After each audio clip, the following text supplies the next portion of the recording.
Hello বন্ধুরা, আপনারা কেমন আছেন? আপনারা নিশ্চয়ই ভালো আছেন এবং আমাদের বাগানে গাছগুলো ভীষণ ভালো আছে। আমরাও ভালো আছি এবং আমাদের বাগানে গাছগুলো ভীষণ ভালো আছে। আপনারা দেখছেন দেবরতী চন্দ্র চ্যানেল।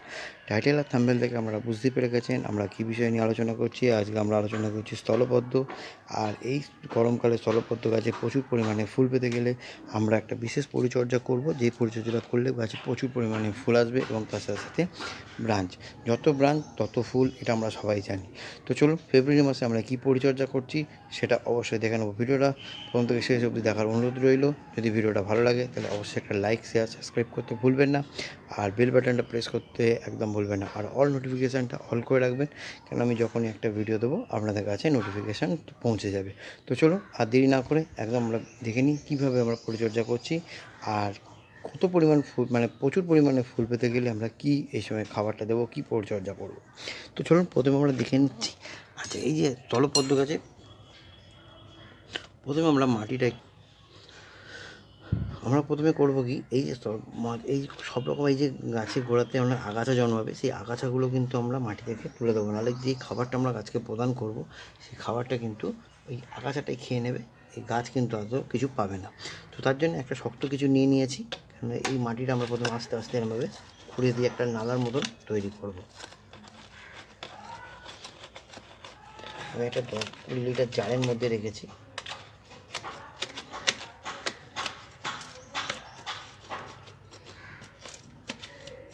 আপনারা যদি কেউ রিপোর্টিং করতে চান তো করতে পারেন। আমি করব না, এখন আমি রিপোর্টিং করব না, কেন আমি কিছুদিন আগে এটা করেছিলাম। তো ওর জন্যে এখন শুধু এই খাবারটা দিয়ে দেবো, দিয়ে আমরা রেখে দেবো। প্রথমে এই যে খুঁড়ে নিলাম, একদম দেখতে পাচ্ছেন ঝুরঝুরে মাটি। আর এই যদি আপনারা কেউ নতুন করে যদি গাছ লাগাতে চান তো কী কী মাটি ইউজ করবেন সেটা আমি বলে দিচ্ছি। তো 50% নেবেন হচ্ছে গার্ডেন সয়েল, আর 30% নেবে হচ্ছে ভার্মি কম্পোস্ট, আর 20% বালি। এই দিয়ে আপনারা মাটিটা তৈরি করবেন। আর মাটিটা তৈরি করে সেই গাছটা প্রতিস্থাপন করবেন, কেননা একদম জল জমা পছন্দ করে না। জল জমলে কিন্তু গাছে ফাঙ্গাস লেগে যায়। আর সবথেকে বড় কথা, এই গাছে একটা মস্ত বড় রোগ হচ্ছে, এই গাছে প্রচুর পরিমাণে মিলিবাগ লাগে। তো তার জন্যে আপনাদের সবসময় চেষ্টা করতে হবে গাছকে সকাল বিকেল কিন্তু চান করে দেওয়া।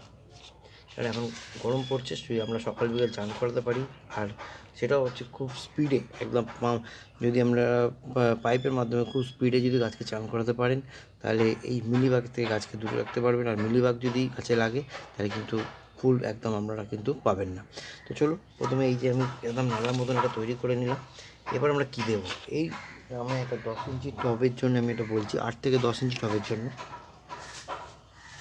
আমরা 1 মুঠো ভার্মি কম্পোস্ট আগে আমরা একটা মালচিং হিসাবে দিয়ে দেবো। দেখুন 1 মুঠো আমি দিয়ে দিচ্ছি।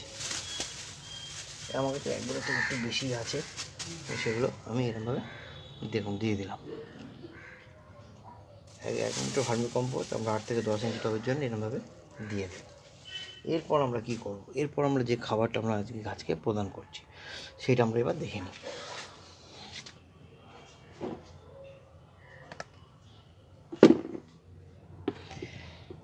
দেখুন, খাবারটা নিয়ে চলে এসেছি আমি। এবার খাবারের মধ্যে আমি কী কী রেখেছি, খাবারের মধ্যে যদি আমরা এদিক থেকে শুরু করি তাহলে আমরা দেখতে পাবো। এবার এখানে রেখেছি হচ্ছে সিং চাঁচা। সিং চাঁচা নেবেন আপনারা 8 থেকে 10 ইঞ্চি টবের জন্য বলছি 1 চামচ করে। যে চামচটাই আপনারা ইউজ করবেন সেই চামচটা আপনাদের রেখে দেবেন এবং সেই চামচ অনুযায়ী কিন্তু দেবেন। এই দেখুন, এই চামচ আমি ইউজ করি, তো এই চামচের 1 চামচ করে আমি কিন্তু রেখেছি সিং চাঁচা। পরেরটা রেখেছি হচ্ছে সর্ষের গুঁড়ো খোল। আর এই সময় আপনারা বাদাম গুঁড়ো খোলও দিতে পারেন। আর কিন্তু লিকুইড হিসাবে কিন্তু সর্ষের গুঁড়ো খোলটা এই সময় ইউজ করা যাবে না, কেন গরমে সর্ষের গুঁড়ো খোলটা লিকুইড হিসাবে আমরা কিন্তু ব্যবহার করতে পারবো না। তো ওই জন্য আমি গুঁড়ো সর্ষের খোল রেখেছি 1 চামচ। এখানে রেখেছি হচ্ছে জিয়ার দানা। এই জিয়ার দানা একটা খুব ভাইটাল কাজ করবে স্থলপদ্ম গাছে, তোর জন্য আমি রেখেছি জিয়ার দানা। যদি আপনাদের কাছে না থাকে কোনো অসুবিধা নেই, আপনারা এটা স্কিপ করেও যেতে পারেন।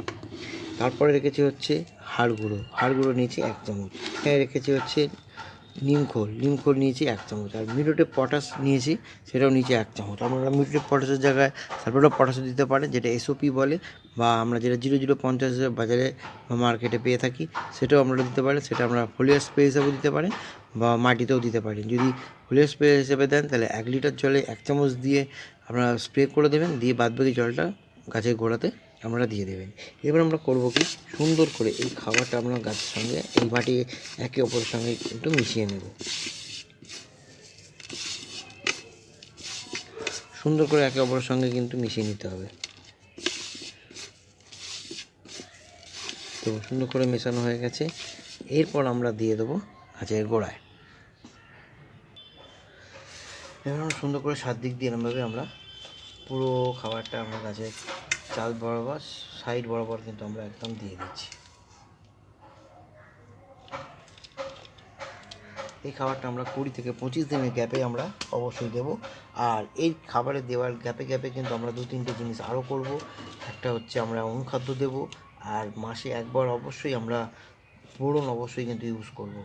আর অনুখাদ্যটা আমরা কখন দেব, যখন আমরা এই মাটিতে খাবার দিচ্ছি বা লিকুইড হিসাবে যখন এই স্প্রে হিসাবে যখন আমরা খাবারটা দিচ্ছি, ঠিক তার খাবার দেওয়ার ঠিক 4 থেকে 5 দিন পর কিন্তু আমরা এই অনুখাদ্যটা আমরা দেবো। কেন, অনুখাদ্য দেওয়ার ফলে কী হবে, গাছ সঙ্গে সঙ্গে সে খাবারটা গাছ নিজেকে বৃদ্ধি করতে এবং ফুল ফল আনতে সাহায্য করবে। যখন তখনই কিন্তু গাছে খাবারের প্রয়োজন হবে।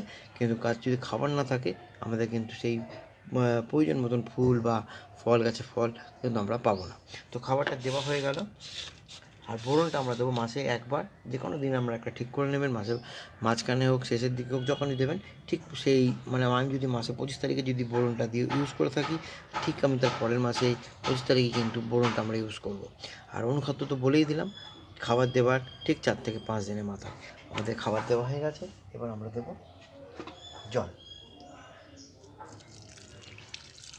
আর এই খাবারটা আমরা সকালে অবশ্যই দেবো।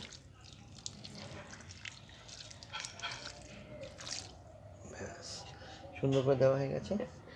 তো আপনারা এরমভাবেই পরিচর্যা করতে থাকুন আর গাছে প্রচুর পরিমাণে ফুল আনুন।